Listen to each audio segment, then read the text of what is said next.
The following is a Hoop Ball presentation.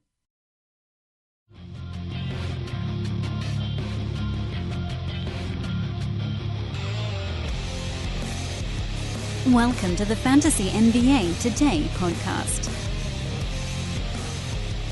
What's happening, everybody? It is DFS Day. Happy DFS Day, friends and confidants. You guys seem to like what I did last week, by the way. I will, once again, let you guys know at what point we resume talking about full season fantasy stuff. And I love the fact, and I forget who it was, so I apologize. I should give you a legitimate shout out, but scrolling back through an entire week of tweets to try to figure out who sent the hilarious note that said, Dan, I love that you put the timestamp for full season stuff in the show, and then I felt so guilty that I just listened to the whole thing. Guilt tripping is what I do, ladies and gentlemen. It's in my blood. It's in my blood. But we'll do it again. So I'll let you know right now the full season stuff comes back at right around 29 minutes. And in the meantime, it's DFS Day. We've got the great Mike Apotria on the show to help us break down last week's results from the Hoop Ball Contest and get everybody situated for the contest this week. 125 slots this week. Still a $3 buy-in. You can have as many as 3 entries into the contest, and it's still top 20 payout. So an extra 25 $3 entries go in there. That means an extra $3.75 per person. Top 20 now win close to $19 instead of $15. So I know it's not a huge deal, but if you can get in that top 20, you basically win enough money to enter one more contest here at Hoop Ball. And of course, as always, the number 1 spot in the contest takes home a Hoop Ball t-shirt, a logo tee from Hoop Ball. It's awesome. You've seen me wear it on all of our live shows on Fridays, as well as the premium podcast. Anytime I'm on one of those, I'll be sporting the Hoop Ball tee as well. And the number 2 team in the contest takes home a goodie bag from our sponsors and partners, I should say, over at Hawaiian Isles Kona Coffee Company. Had a long Twitter exchange with Mike Apotria, who will be coming on this podcast in just a moment, about the fact that his girlfriend has been drinking all of his Hawaiian Isles coffee, and he was like, I got to win another one. And I was like, screw that, Mike, you got to buy it. So I'm going to bug him about that in a second as well. And the rest of you, I'd love it if you went out there and checked it out. HawaiianIsles.com is the website. You can search for Hawaiian Isles on Amazon.com. You should know what Amazon is because you're a functioning human being. They're easy to find. Hawaiian Isles, it's so simple. All of their brands come up. All of their flavors come up. And at HI Kona Coffee on Twitter, if you want to give them a follow, I suggest that you do. They mostly tweet out relaxing pictures of Hawaii. And who doesn't like that? They're also big into fantasy sports if you want to bug them about some of the players on their team. So let's not hesitate anymore. We'll dive straight into the DFS stuff. We'll get into the season-long and betting things after that. And here he is, the wonderful, the beautiful Mike Apotria. What's up, Mike? You know, Dan, over here living the dream. Up mid-afternoon, morning for you over there, researching heavily. What is the dream? What is the dream, Mike? Do you want to give these people a little glimpse into what your daily schedule looks like? Because it might feel like a foggy dream, but I don't know if it's the dream. Tell me, what do you do? What does your normal day and night look like for the great Mike Apotria? So I'm a busy man. Needless to say, I work multiple jobs. I'm over here at Hoop Ball, contributing, doing podcasts, articles, as much as I possibly could. And when I'm not doing this bright and early at 7, 8 a.m., I'm bartending until about 4 a.m. at night. I do that 4 days a week as well.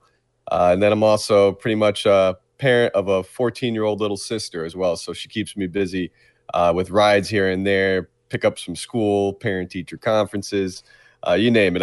I always have a full plate, but wow, DFS is one of the things in my food pyramid that have to be on my plate. If I don't have my DFS and my fantasy basketball, but on my season-long leagues, I'd probably lose my mind. That was nicely done. I enjoyed that. That comparison there. So, I always wondered about you, Mike. This is a guy who, and you told me last week and the week before, you're like, what did you say? You're like 28? 28 years old, yes. Yeah. Okay, so I remembered. You're 28, and in my mind, I'm like, this dude acts and sounds and operates like he's closer to 40 than 30. And it all comes together, because when you got someone counting on you, it just means you got to be you got to be a grown-up real quick, doesn't it? Yeah, exactly. And it's, it's shoes that you don't necessarily know you could fill and you're not really ever expecting to, but, everybody's got a little bit of that in them. And when the time comes, it's in there and it's ready to come out for everybody. And yeah, I had to grow up a little bit faster, but I love my life. I wouldn't change it for anything. It's something. I have great people around me. I work with great people here, and I love doing what I do. You're a good man, Mike. You know that? You're a good man. I mean that sincerely. You are a good man. We're thrilled to have you on the show as always. You're fantastic with DFS, but all this other stuff, that's what makes the Yiddish word is a mensch. You're a mensch, Mike. At Mike Apotria, if you want to follow him on Twitter, you can ask him all sorts of questions about life, about DFS, whatever it happens to be. I'm going to ask you mostly about DFS, and you guys that listen know how this usually goes. We break down what we each did right and wrong from last week, and then we turn the page and try to get a little bit of a preview on this evening. And I actually already mentioned it during the intro, but Mike, we've got the DFS contest this evening. 125 slots this week. I think it's going to be tough to get to that full number, but we'd love to try to get as close as possible. So if you want to hop in, you can have as many as 3 entries in the contest. What did you do last week? Did you have multiple entries last week, or did you just go one? Because I know you won with at least one of them.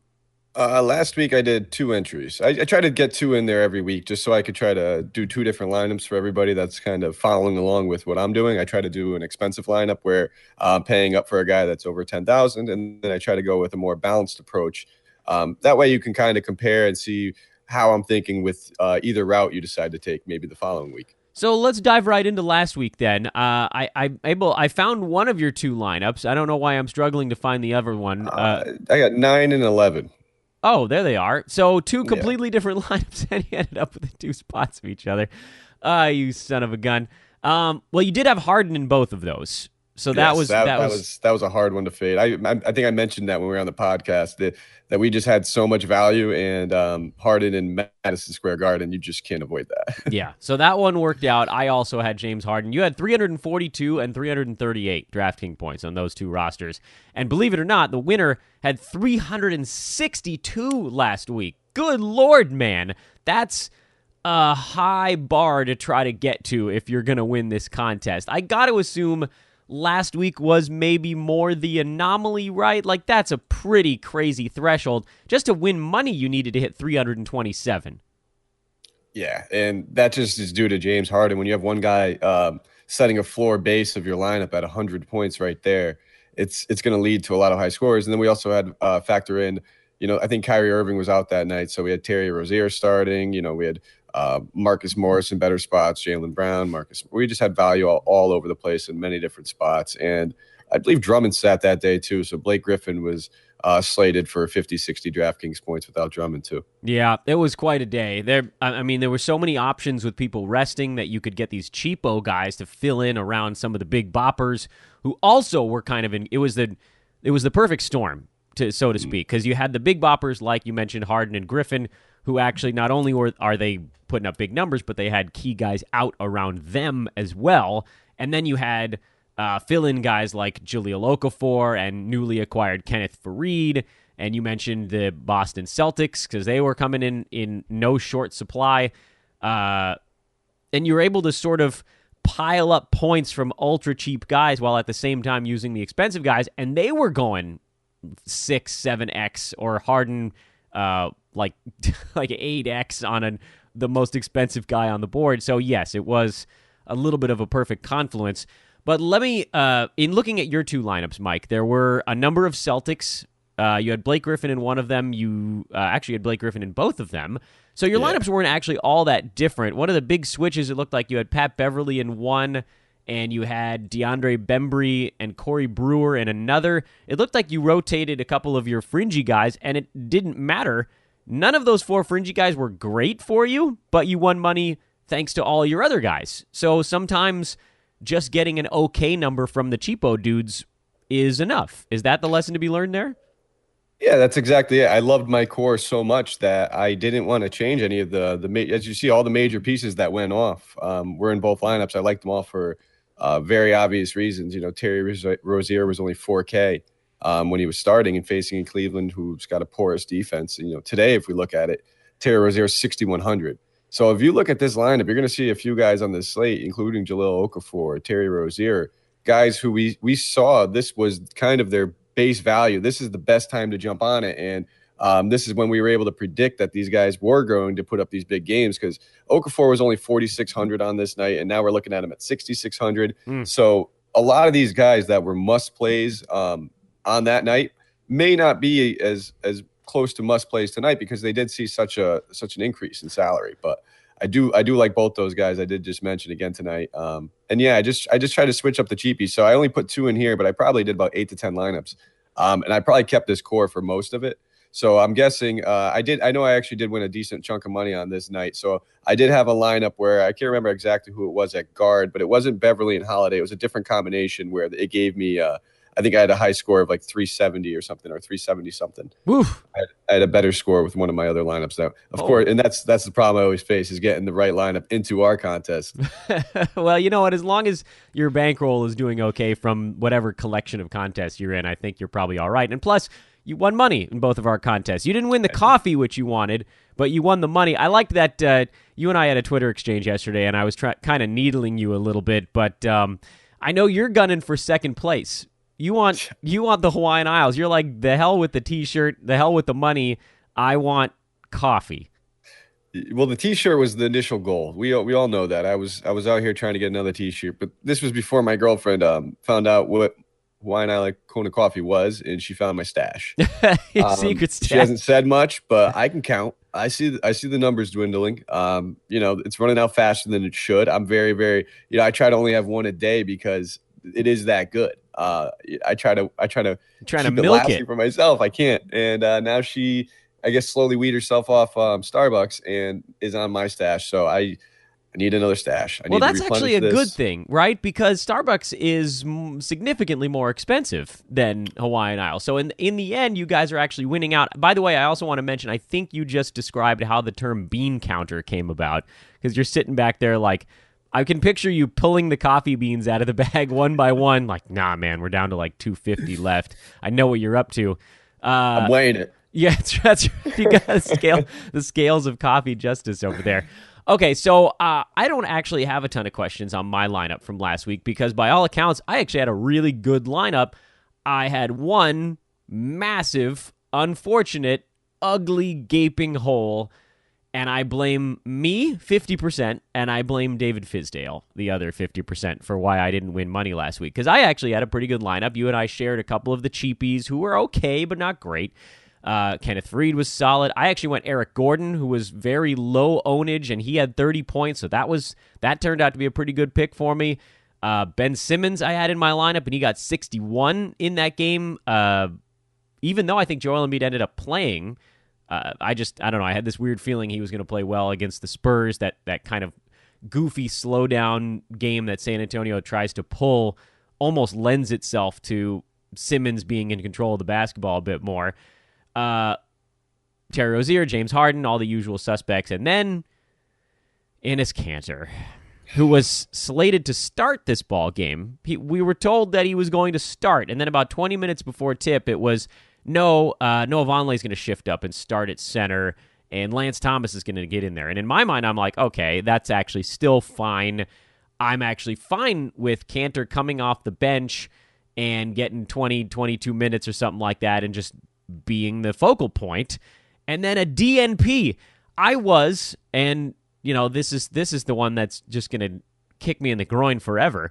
I was like 26-ish points away from cashing in this contest. Almost any center I would have picked for that 5,000 would have gotten me to that point. And I just needed a functional human being. I don't know. Is the lesson you just can't trust David Fizdale? Or I don't know. Like, when I found out he was going to the bench, I didn't panic. I should have panicked, I guess. Well, we didn't really know at that time either. We didn't know that. I think this was the first DNP CD he received. This is the initial moment that pissed Kanter off really bad, is when he thought he was told he was starting, and then he ended up not starting whatsoever. Later on, he tweeted a picture of a kid watching the game with a Kanter jersey on. So this was the initial. So I mean, if you got burned after this night, then I guess you could say it's on you. I was on him too. I wrote him up. Did I end up playing him? I did not. Once I heard he wasn't starting, I just immediately shifted to Jahlil Okafor. They were like, I think Okafor was actually cheaper. He was $400 cheaper. Knowing that he was going to get all the minutes, I think Randall ended up getting ruled out. So it was just an easy swap for me. I would rather take the guy playing 35 minutes. And just knowing that Houston does limit their centers, this was the first night Fareed was there. They didn't have Capella anymore, so it could be a game where they ended up only needing to play Vonleh 28 minutes, and then Lance Thomas could end up playing some small ball 5. And I don't know if Robinson was back yet either at this point. He was, yeah. He was? Yeah, he was actually a guy that I had in a couple of lineups, and I yanked him out thinking, I don't know, he might play 12 minutes. I mean, I almost could have put anybody in this spot, and I would have been okay. Actually, now I'm thinking about it. I think this was this Robin. I think this might have been Robinson's debut back. This is the second game he was supposed to be back. One of those two. Yeah, second game because he played like 8 minutes in London. Yeah. Oh, that's right. So, when you just looking back on it, it's easy to say, but you have to factor that like Vonleh is going to be expecting at least 26 to 28 minutes at that starting center role. They're never really going to run two bigs at the same time because they don't really need to against Houston with PJ Tucker there. They need somebody that can chase him out to the wing. So then you have to, divvy up the rest of the center minutes off the bench. And if we know Robinson's going to be getting 8 to 12, that would best case scenario maybe leave about 10 to 15 for Canner. And at that point, you just have to compare him to, like I said, Okafor, other guys that you have. And that's the thing. It's noticing the whole slate and knowing the players that are on it, not just the ones that are on your game script and the ones that you're looking at, but comparing them to what guys can possibly outscore them in tournaments and like this. Now that we expanded it to 125 people, you really do need to take a little bit more chances. It's not necessarily as just finishing in the top 100, getting in the top 20 now. You have an extra 25 people you need to beat, and you need to maybe go with a few more Eric Gordons now. Try to get that 1% guy in there. All right, so what about tonight? What sort of news do we have breaking thus far today that's helping you narrow down your card a little bit? Oh, we got a lot of news. Oh boy, what do we got? What's the like a kid in a candy store? What do we know so far?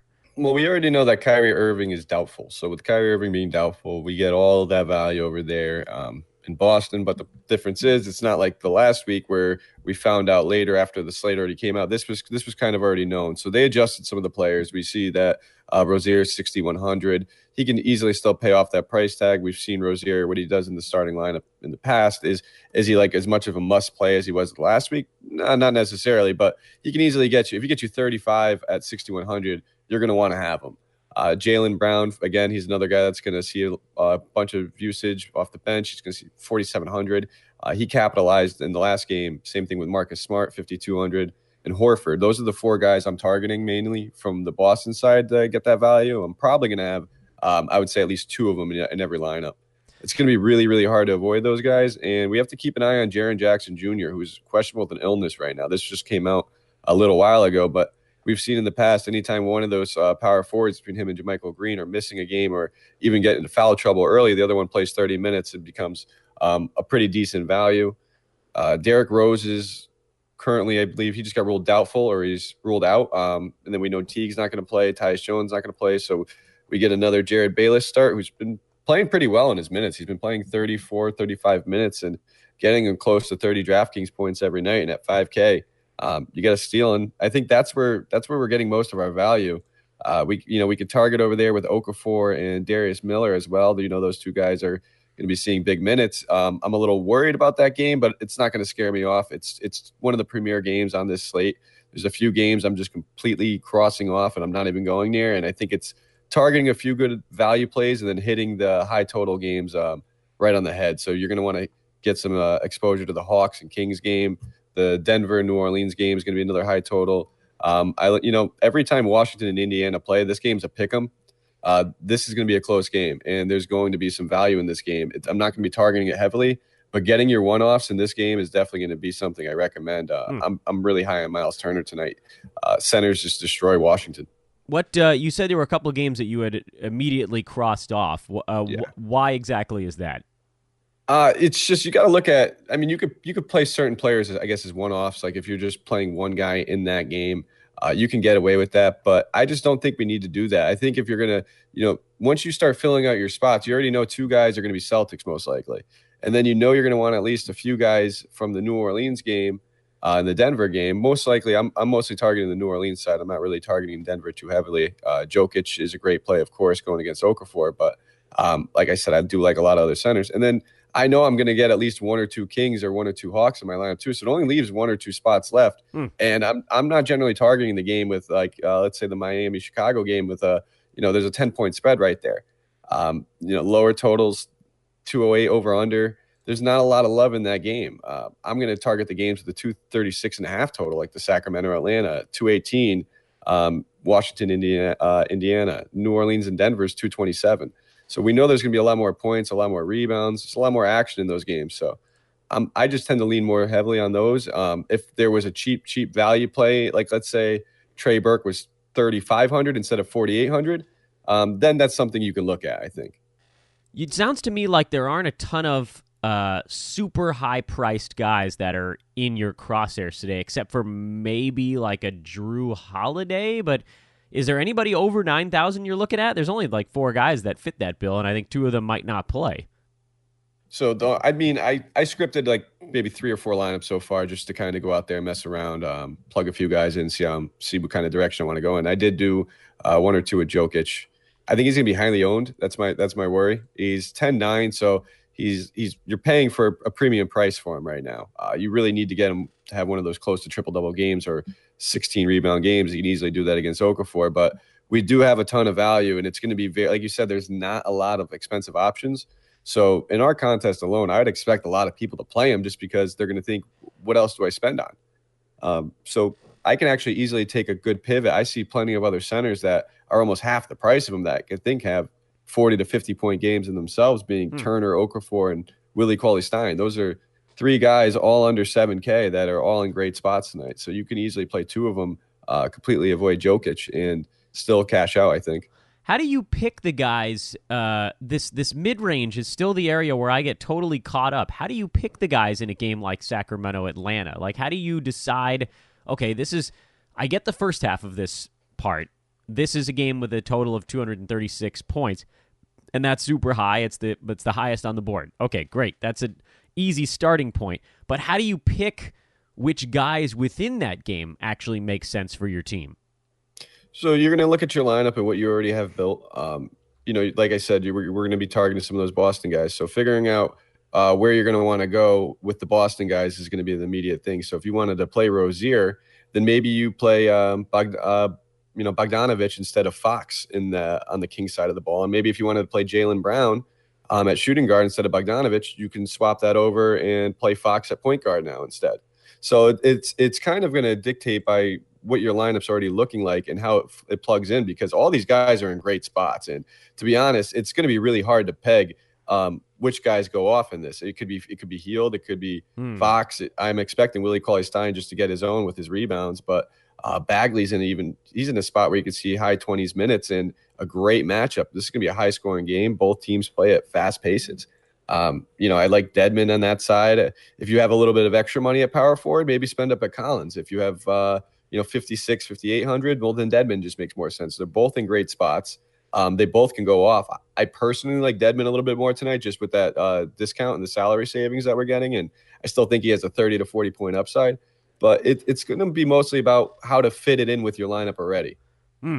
Man, this is going to be a weird one for me this week. I can already tell. Without the super obvious superstars to plug in there, this is where Dano is going to run into some significant headwinds. We actually got a question about DFS on Twitter that I wanted to throw into this thing. It's from Francisco Cruz. He says, not sure if you guys already talked about this in one of the segments, but if you haven't, can you talk about pairing players from the same team or on opposing teams, and if it's a good idea or a bad idea? You have said in the past, Mike, that if you have a couple guys on one side, you often take a guy or two on the other side because it just sort of it balances out in what you expect to be a high-scoring, highly productive game.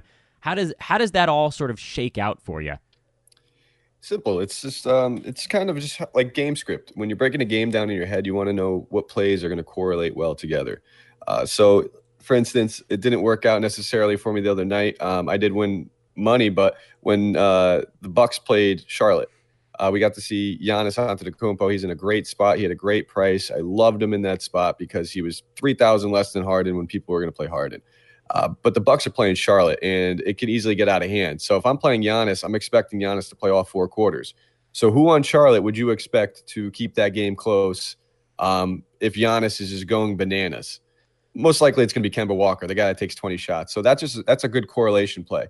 A bad one to me would be, maybe pairing Giannis with like a Marvin Williams, because Marvin Williams generally isn't going to be the guy that's keeping that game close. If Giannis is having such a good game and Marvin Williams is having an okay game and then Kemba's having a bad game, well, then now we're not seeing 4 quarters of Giannis anymore. And if you're looking at correlating guys on the same team, what you want to do is look at whose usage and who gets the most, I guess, DraftKings points per minute while they're on the floor together. So one thing that I can tell you, like in the past with the Clippers, is Lou Williams tends to play a lot better when he's on the line, on the court or in the lineup with Montrezl Harrell. So I generally only target Lou Williams in fast-paced games where I know that they're going to need Montrezl Harrell a lot more at center. Okay, so let me see if I'm understanding this properly. At least for the players on the same team, there's a lineup correlation. For the players on opposing teams, this is more, it sounds to me like we're almost getting more into the big contest versus the 50-50 thing again, where, if you had Giannis in your mind, you're like, look, if Giannis stinks in this game, then I'm sort of boned regardless, so I might as well take a shot with a guy on the other side, where then if they both go off together, I'm golden, and if one of them doesn't go off, that means the other one's probably not going to be that great either. And it sort of doesn't matter because I've already shot myself in the foot. Is this more of a roll of the dice kind of play that you use? No, that you literally just hit the nail right on the head. And it's kind of, you'll hear of something called game stacking. And a lot of people will do this in the larger field tournaments. And it's the way to separate your lineup, because how many people are going to go out there and play 5 or 6 guys from the same game? Guys do that in hopes that it goes to overtime. And they're one of the few people that have a bunch of the guys that are getting an extra 5 minutes now of playing time. So that's exactly it. It's more of, I guess, a tournament move, and it always just makes sense if it's a fast-paced game. It's going to be a high-scoring game. You just know that if the game stays close, both teams. One thing I always tend to look at is a team's implied total. So if a team generally on averages 214 points a night, but let's say now they're playing the Hawks, and teams playing the Hawks score an extra 9 points a night, well, now their implied team total is 223. So that's a big boost, and that's saying that all these guys are going to be playing at a faster pace. They're going to be running more. They're going to be shooting more, and that's something to target. So when you're going to get a game with 2 teams on both sides like that tonight, again, we're looking at the Hawks and the Kings. It just correlates well when you get 1 or 2 guys on, or you don't even need to play 1 or 2. You can just play one guy on each side, and if you get let's say we see Bogdanovich put up a triple-double. He's one guy I do like tonight. Just because of his price, he's 5,500. He's just so much cheaper than Fox and Hield that I'm willing to take a chance on him having one of those bigger nights, because then that still allows me to get Rozier in there, and I can still pay up for Horford. If I wanted to get Jokic in there, I can afford Jokic. So, and I do still want to play guys like you said. Drew Holiday's in a great spot. I like Miles Turner, 6,900. So you can't fit all those 7,500, 7,800 guys in your lineup. So you have to take a stance somewhere, and like it correlates well, like I said, with these Boston guys, where if you did want to pay up for a Kings player or a Hawks player, you're probably going to pay down at one of the other spots on Boston, maybe go with Jaylen Brown or someone instead of Rozier. And there you go. The wonderful, the magical Mike Apotria, my good pal, trying his best to shepherd me into the money, and so far you can't get me over the hump because I'm too big of an idiot. Thank you as always, We're gonna Mike. Get you there, man. I know. We had it last week. I'm gonna blame Fizdale on Thank that you. one. That wasn't your fault. I appreciate that. That's kind of you. Mike, have a wonderful day. Good luck tonight. We'll talk to you soon. Take it. That was the wonderful Mike Apotria. Always a pleasure. He's so good, man. He's the full package of podcastery. Good voice, good energy, answers my dumb questions as if they're not dumb. That's all I could ask of a person. Sometimes you ask a guest a dumb question, and there's this moment where they go, and you're like, uh-oh, I said something stupid, and they're trying not to make me feel stupid, but I know that's what this is. He doesn't do that to me, and that's a kind thing That's a kind thing. So hopefully we can get over the hump this week. I'll be diving into that and wasting some of my afternoon hours figuring out my lineup before inevitably losing by 20 points as always. But you know what? I'm in it to win it. Or I'm in it to hang in it. I'm just not that good at DFS. Maybe I should accept my fate. I'm pretty good at season-long fantasy, so let's waste a little bit of time on that bad boy.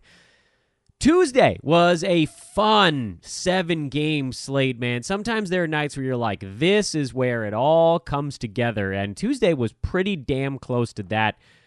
Other than the fact that Chris Middleton continues to kind of suck this year, which is super letdowny. He's number 57 in 9-cat. That's not good enough, Chris. No steals in this game, massive turnover numbers. I can't help but wonder if maybe he's a little bit dinged up. But Eric Bledsoe came roaring back after a very brief, tough stretch. And then, not usually a whole lot to talk about with the Milwaukee Bucks, as is also the case with the Detroit Pistons.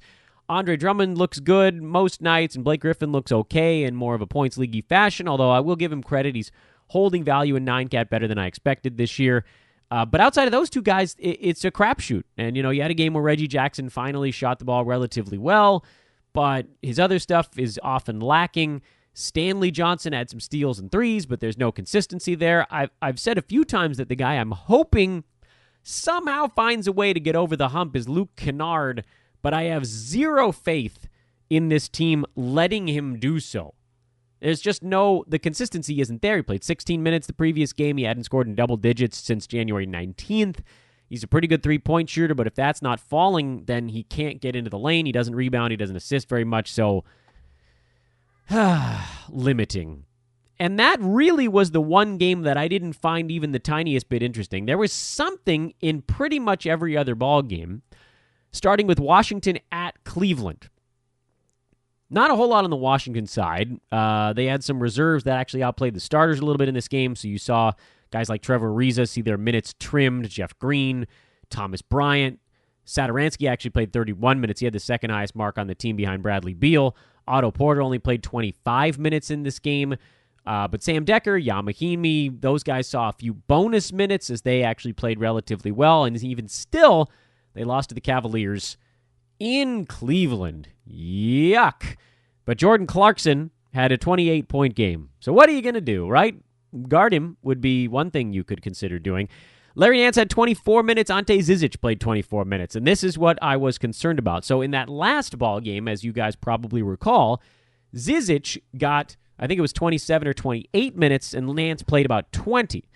There was also a game in there, and I may be flipping this. That might have been 2 games back. And then the last game, it was like 30 and 16, where Zizic had way more minutes than Nance. And this one was a split right down the middle. And against a terrible defensive team like the Washington Wizards, that worked out okay because each guy ended up with a double-double. Zizic 12 and 12 with an assist on 6 out of 10 shooting. No defensive stats, but a serviceable double-double because he did it on a decent percentage.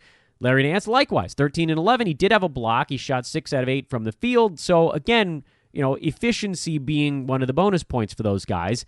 And with Nance, you really only need 24 minutes for him to get into fantasy value because generally he'll put up some steals and blocks. With Zizic, we do need those extra 3 or 4 minutes. He's a good rebounder. He's going to get you some mid-range stuff. He's probably going to shoot an okay percentage, but he's not a big shot blocker. And so you need him to get up into that 27 to 29 range where he'll probably stumble into 1 block a game. If this is how it's going to be, he moves to the bottom of the pecking order of all of the centers that have been surfacing lately. On top of the fact that, remember, we got news that Kevin Love is set to participate in contact drills tomorrow.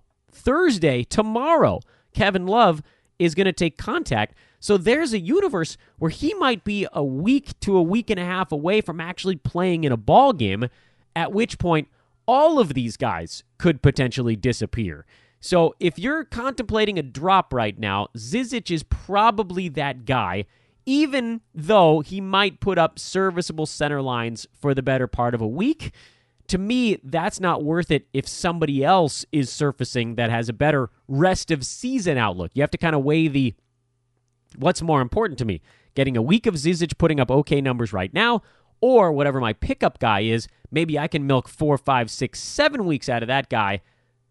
If he's even close to the same per game numbers, that's the direction you end up leaning.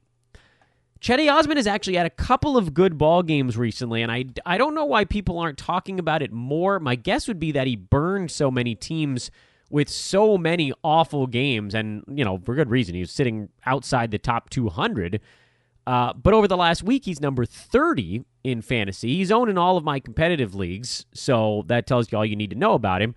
But shots are starting to fall for him, and when that happens, everything else sort of falls into place. He's another guy that's going to get squeezed if or when the Cavaliers start to play some of their injured guys again. So keep an eye on that situation. I'm not that excited about it, but he's another guy where you could maybe milk it for a short-term gain. Oklahoma City and Orlando. Steven Adams finally missed a game. Second one he's missed all freaking season long. All we've ever wanted in this world was for Steven Adams to miss a couple of ball games. Not because we don't love Steven Adams. He's one of the most fun guys in the NBA, but because we do love Nerlens Noel so much. And all we ever want is for Nerlens to, once a month, get starters minutes and just see what happens. And Lord, it was beautiful. 12.7 rebounds, 1 steal, 5 blocks, 6 out of 10 shooting. Nerlens, c'est magnifique. 6 defensive stats, and the thing is, it's not fluky with him. If he could see a high 20s in minutes, he'd be a 4 to 5 defensive stat kind of guy. And with a lot of dudes, you say that's not a sustainable thing. With him, he's shown that it is. Anyway, so it goes. More than likely, Adams will be back in their next ball game. I believe they have 2 days off between games, so that'll give, and that might have been why they ended up sort of letting Adams have that respite in this one. They figured they could probably take care of Orlando without him. They could. By the way, they've won 6 games in a row. They played on the 27th. They took on Milwaukee. That was that hard-fought game where Adams tweaked his ankle to begin with. Then they had a day off. They have Orlando, and then they have the 30th, the 31st off, and they play in Miami. So by giving Adams this one game off, because of the 1-day break between the last 2 games and then the 2-day break here, he doesn't have to play. He doesn't have to do anything the 28th, 29th, 30th, or 31st, and he effectively gets 4 days off with 1 missed game. It's not like getting 5 or 6, but that, to me, probably the thinking. He'll be ready to go against a slightly tougher team in Miami, and then they've got Boston, and that's where things start to rev up a little bit. Worth pointing out, by the way, they host Orlando on the 5th of February. After winning this ballgame by 9 on the road, I've got to think that the Magic are going to come back and deliver a pretty solid punch in that one. If you're a betting man, which if you're listening to this podcast, you probably are. Also of note, in this Oklahoma City and Orlando game, Jonathan Isaac, 11 points, 8 rebounds, a 3, 2 steals, and a block. That's now 4 out of 5 games have been productive. He is finally here, ladies and gentlemen. Who the hell could actually hold on to it that long is the real question, though. We've had mid-October the season started, to mid-November, to mid-December, to mid-January, basically towards the end of January, talking about over 3 months of squatting on a guy without the prospect that it would ever turn in the right direction this year. So the answer is not that many of us. He got dropped and picked up a bunch of times in a few different leagues. I'm a culprit of that, and I actually picked him up in one league 2 weeks ago. And if I had just hung on to him maybe 2 more games, I probably could have ended up catching him right at this moment, but I missed it. And I'm never going to forgive myself because he's frickin' perfect for the build that I've got going in that league. But I had so many freaking guys injured that I just couldn't do it. So congratulations if you are the one who happened to have Jonathan Isaac in the roulette wheel that was his free agency in fantasy this year. He looks like he's finally ready to do some stuff. Chicago. Jabari Parker put up 22 and 9, which basically tells me they were tanking because if he's out there getting numbers, they're showcasing him to try to see if they could trade him. Larry Markkinen at 18 and 19 in a nice game. Zach LaVine scored 26. We'll take that. Chris Dunn was not very good. He did not have a single assist in this game, but did have 6 turnovers. So, infinite is the a turnover to assist ratio and 0 the opposite direction. That's not very good. Bobby Portis had 12 and 5. Really hoping for more out of him. But again, he was a guy we sort of warned you might not be a top 100 player this year. The hope was that he would have a nice window to kind of step through, but he's a bench chucker, and he picked up 5 fouls in this game, and so, bye-bye. For Brooklyn, the guy we were watching was Rondae Hollis-Jefferson. He did have 18 points in this game, but he only played 21 minutes off the bench, and he shot 3 out of 6 at the free throw line with 3 turnovers. He is, by all accounts, a points league kind of guy that has a window to try to play with here with LeVert and Dinwiddie out, and he's still not enough. He's still not good enough to take advantage of it. So, bye-bye, Rondae. Not that he was ever on my team. You guys know I basically hated him and got in the only argument I've ever had on this podcast with Aaron Brewski about a player. He liked him and I didn't, and I still think he sucks. That's a tough thing to say. I'll dial that back a little bit. He doesn't suck. He's just not a very good fantasy player. Okay, that's probably a more fair way to put it. Shabazz Napier, he's putting up big numbers while filling in for Dinwiddie, and he looks like he'll have about 4 weeks of that, unless Alan Crabb happens to show up, who has vanished into the abyss. He's somewhere in that 1980s movie about the bottom of the ocean, and somebody's going to have to dig him up.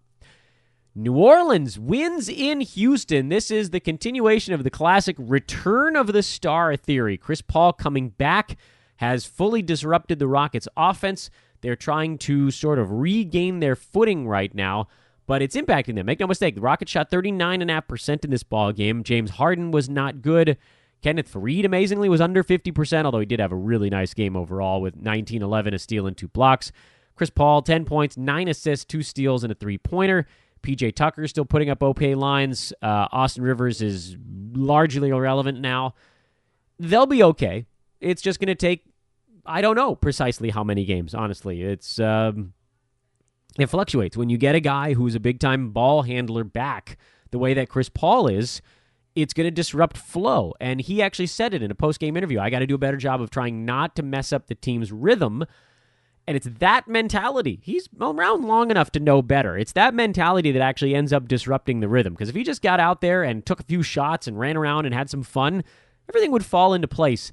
But when guys come back from injury, they think about it. They get in their head. The brain takes over where the muscles should be doing it out of largely muscle memory, and it just gums up the works. And so you see turnovers often are a little bit higher for certain guys on a team. Harden had 5. You see shooting percentage for the team goes down. It just slows things up.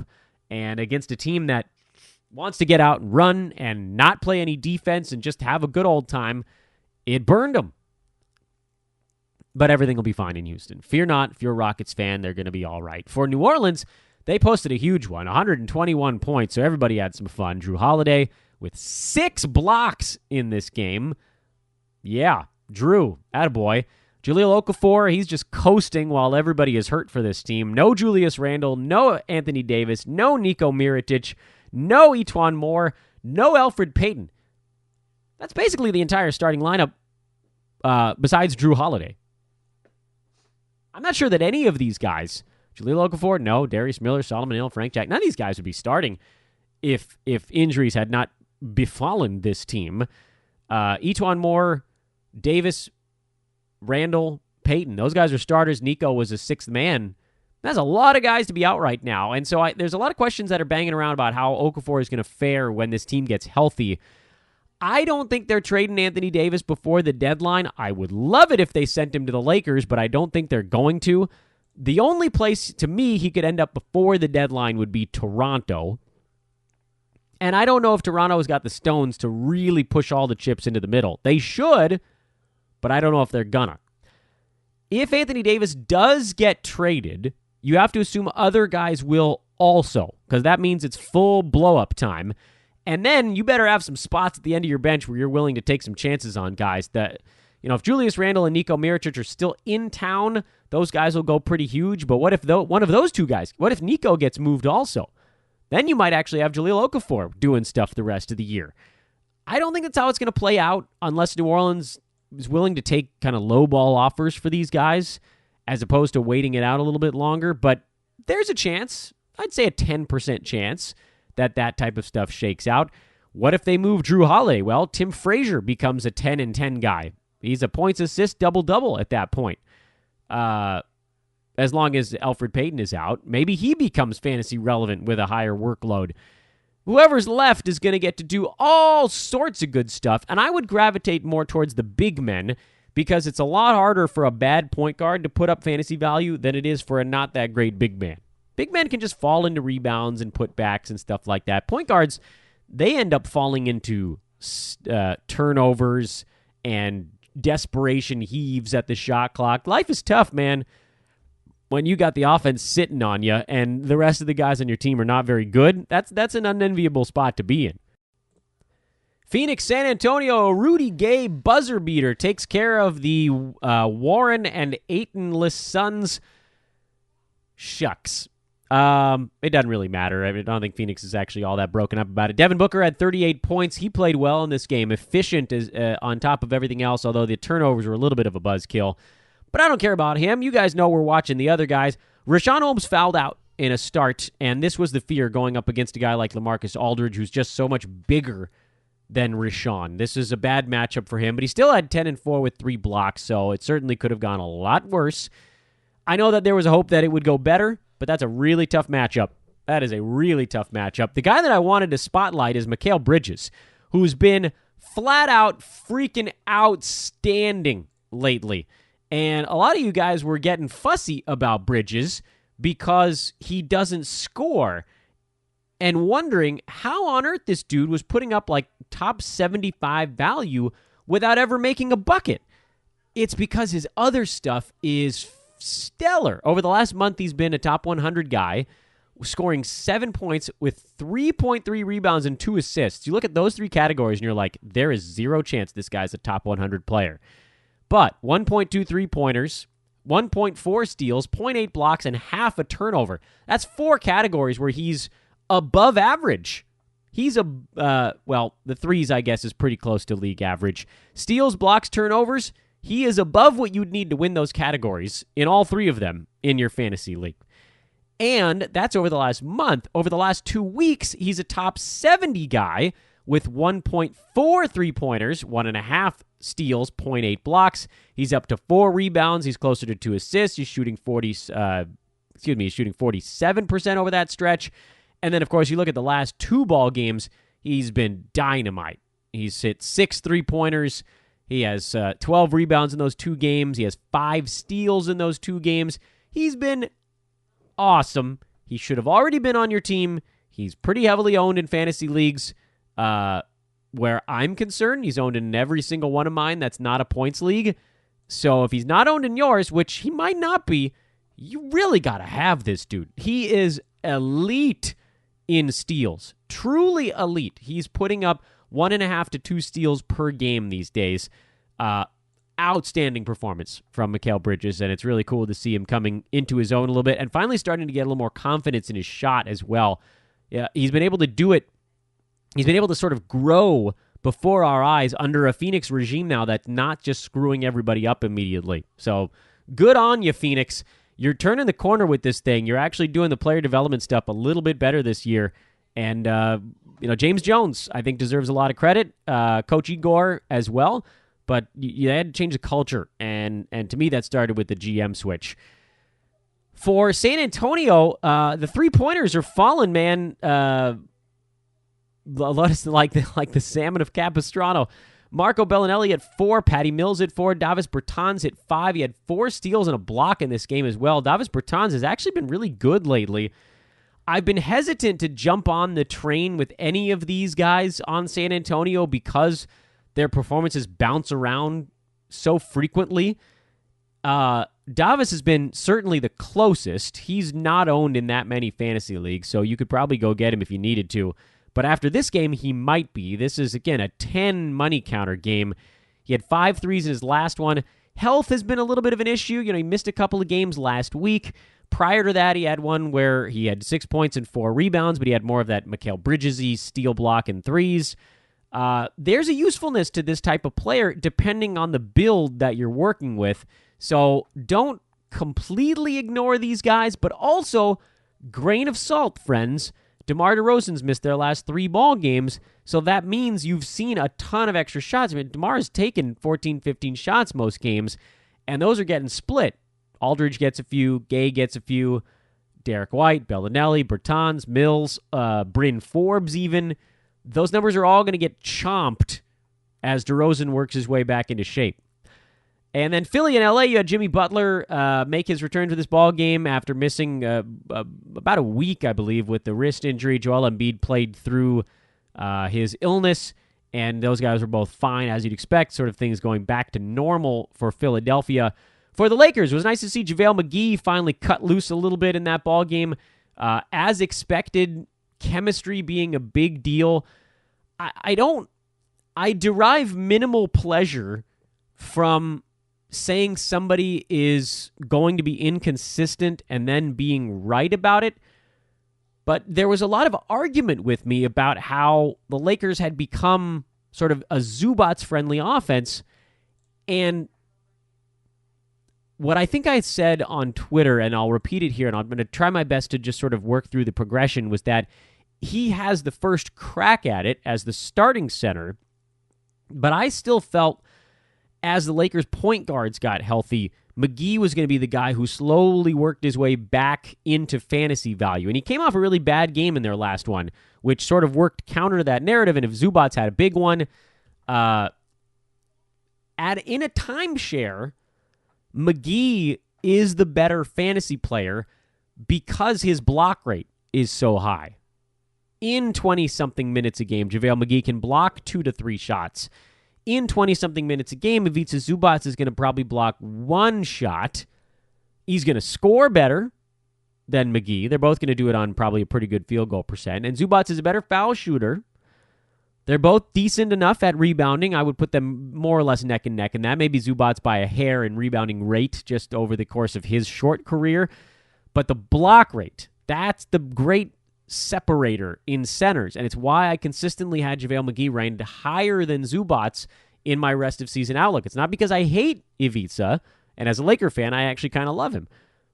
It's because his fantasy ceiling is a lot lower, unless he somehow can play his way into close to 30 minutes a night, and I don't see that happening. It's going to happen every once in a while, and on those days, then people are going to ask me if they should drop JaVale McGee. And then the opposite is going to happen, and people are going to ask if they should drop Ivica Zubats. You got to make a decision right now on those players. Which one are you holding? Are you holding both? Are you going to hold them through thick and thin? And if so, do it, unless something dramatic changes. But that's the way things look right now. Revenge games, quick result here on Tuesday. Detroit lost. They were catching 7 at home. They lost by 10, so they actually got swept by Milwaukee in the season series, and I think they only covered one of those games. Cleveland was, am I getting that right? Was it Cleveland or Chicago? It was Chicago, actually, was the other one. Chicago was the other one. They were catching about 7 on the road in Brooklyn, and they covered. They were able to hang tough in that ball game. Kudos to the Chicago Bulls for, I don't know, caring enough to play through it. It's an interesting notion, by the way, to think that these tanking teams might be giving up and yet still had the motivation to cover that ball game. So good for them. Revenge games coming up here on this Wednesday night. We'll blast through those pretty quickly, and then we'll put a pin in this podcast because it's starting to go a little bit long. I don't want to run over the clock. And those revenge games, for those of you that are keeping score at home, Dallas lost to the Knicks at home earlier this year. They're at Madison Square Garden. So that's a revenge game. Chicago 0-2 in Miami on a back-to-back. Washington at home on a back-to-back. They're hosting the Indiana Pacers. They're 0-2 against Indy this year. But Pacers coming off an embarrassing loss, so that's a tough one to bet on either side. Minnesota 0-1 against the Memphis Grizzlies this season. I actually think Memphis might have had their backs broken in that loss in Denver.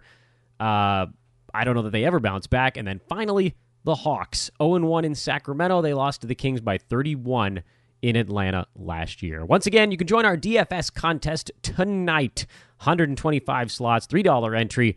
The top 20 pay $18.75 a piece. You can win a t-shirt. You can win some coffee goodies from Hawaiian Isles Kona Coffee Company. We'll be tweeting that link out all day, and if you'd like to get an email reminder, let me know at Dan Besbris on Twitter or post in the Hoopball forum, and I'll get you on the email list as well. Big thanks once again to Mike Apotria. I am Dan Besbris. Have a wonderful Wednesday. We may have Seth Klein coming up on tomorrow's show. Got to work out some scheduling stuff, but it'd be nice to talk to him again. And then live with Brewski on Friday, wrapping up the week here on Fantasy NBA Today. Have a great Wednesday, a medium-sized Wednesday card. So long.